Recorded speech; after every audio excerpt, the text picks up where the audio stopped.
Selamat datang di mata kuliah Sistem Informasi Manajemen. Mata kuliah ini merupakan mata kuliah yang berada di semester 2 di Prodi D3 Sistem Informasi Akuntansi. Mata kuliah ini diajarkan oleh beberapa dosen dalam tim teaching. Apa itu data? Data adalah aliran fakta mentah yang mewakili peristiwa yang terjadi di lingkungan fisik di suatu organisasi sebelum dijadikan sesuatu yang memiliki manfaat yang lebih. Artinya, dia belum diatur, belum disusun, dan ini belum dipahami oleh penggunanya. Apa itu data? Menurut Jeffrey, data adalah representasi objek dan kejadian yang disimpan yang memiliki arti dan kepentingan bagi lingkungan penggunanya. Nah, ini adalah beberapa contoh data. Kita tidak mengetahui nama-nama seperti ini atau kalimat seperti ini, ataupun angka-angka seperti ini, karena kita tidak tahu ini nomor telepon, atau ini NIM, atau ini adalah apa ya, mungkin nomor KTP gitu ya, nomor ID KTP dan seterusnya. Mungkin kalau ini mudah ya, kita menyebutnya nama, tapi kita tidak tahu apakah ini nama mahasiswa atau nama karyawan atau nama apa, kita tidak tahu. Sedangkan informasi menurut Kenneth Loudon dan Jane Loudon, informasi adalah data yang telah dibentuk menjadi format dengan wujud yang berguna dan bermanfaat bagi penggunanya. Menurut Hofer, data yang telah diproses menggunakan cara tertentu untuk meningkatkan pengetahuan. Ini adalah definisi informasi menurut Hofer.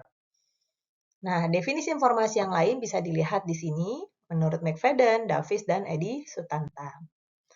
Berikut adalah contoh informasi. Lihat di sini, ketika kita melihat ada name, ada ID, ada major, ada GPA, IPK, jurusan, ID, dan ini nama mahasiswa, kita akan mudah menyimpulkan bahwa ini adalah nama-nama mahasiswa yang mengikuti course atau kursus manajemen di Business Policy gitu ya, dengan semesternya yaitu semester Spring 2010. Nah, kalau kita lihat secara grafik, kita akan melihat di sini mahasiswa yang mengambil jurusan atau course manajemen, ini sekitar 20% adalah jurusan manajemen, kemudian 25% accounting, dan seterusnya. Apa sih ciri tampilan data? Yang perlu kita pahami di dalam data itu adalah metadata. Apa itu metadata? Nah, seperti ini. Ya, judul isian tabel itu kita sebut sebagai metadata. Metadata menurut Hofer adalah data yang mendeskripsikan properti atau karakteristik dari data. Bisa jadi berupa nama data, tipe data, dan ukuran data. Apa sih ciri tampilan informasi? Ciri tampilan informasi ini adalah fokus pada tampilan. Kemudian mata kita terdorong untuk bisa melihat, bisa membandingkan secara langsung dan terintegrasi secara statistik. Bagaimana mengolah data menjadi informasi? Nah, ini diilustrasikan seperti ini. Ada input, ada proses, ada output. Dibutuhkan input berupa data, lalu diproses dengan mesin, dengan komputer, dengan otak manusia, kemudian dihasilkanlah informasi. Oke, proses. Apa itu proses? Apa itu proses? Yang pertama, kita mendefinisikan proses sebagai cara untuk memanipulasi data agar menghasilkan informasi yang memiliki nilai manfaat. Oke. Pada konteks tertentu, kita pun kadang-kadang menganggap ini sudah dianggap sebagai informasi, bukan data lagi. Tapi pada konteks tertentu juga, orang akan mendefinisikan, oh itu masih data, belum informasi. Nah, ketika ditanya, saya mau tahu nih umur setiap orang yang nonton pertandingan basket rata-rata gimana? Berapa?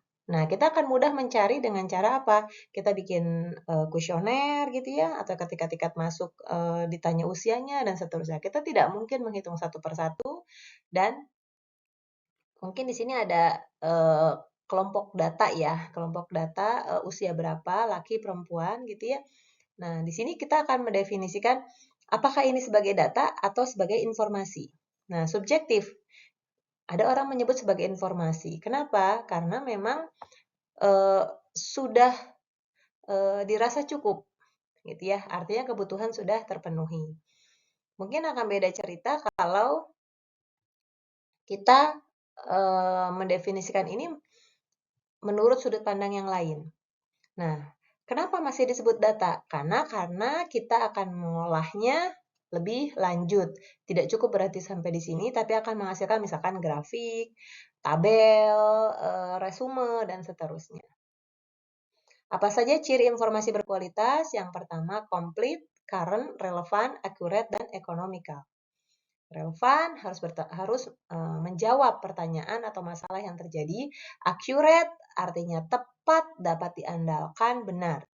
Yang ketiga, economical harus bisa dihitung sebagai salah satu elemen biaya yang ada dalam suatu sistem. Yang keempat, complete harus lengkap. Yang kelima, current adalah informasinya harus berdasarkan informasi yang update.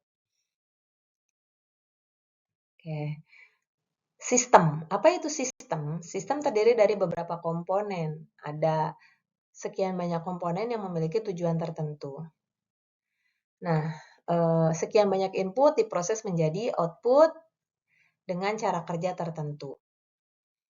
Apa itu sistem? Menurut Oz, sistem adalah sekumpulan komponen yang bekerja bersama-sama untuk mencapai tujuan dengan cara menerima input, memproses, dan menghasilkan output.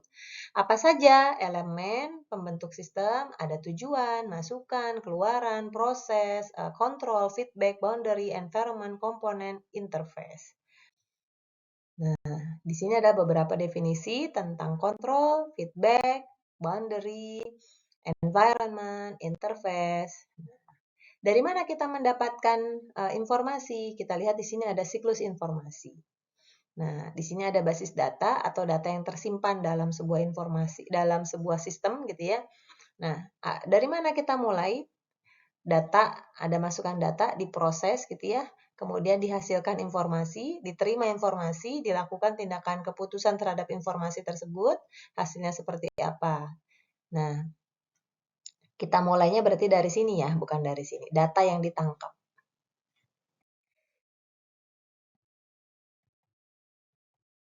Oke. Apa itu SIM? SIM adalah sekumpulan subsistem yang saling bekerja sama dengan cara tertentu untuk melakukan pengolahan data. Dengan cara menginput dan menghasilkan output diolah dengan cara tertentu untuk pengambilan keputusan yang akan mendukung kegiatan operasional, manajerial, dan strategis organisasi untuk menghasilkan sumber daya dengan memanfaatkan sumber daya yang tersedia agar tercapai tujuan tertentu. Apa sih yang dilakukan oleh sistem informasi manajemen? Biasanya SIM itu melakukan komputasi numerik berskala atau bervolume besar dengan kecepatan yang tinggi, murah, akurat, cepat, jumlahnya besar di ruang yang kecil, cepat gitu ya, efektivitas dan efisiensi menjadi hal yang diandalkan dan dilakukan secara otomatisasi. Apa saja komponen sistem informasi? Ada hardware, software, prosedur, jaringan, basis data, dan tentunya orang. Oke, perangkat keras, perangkat lunak, prosedur, manusia yang mengerjakan, database-nya, dan jaringan komunikasi.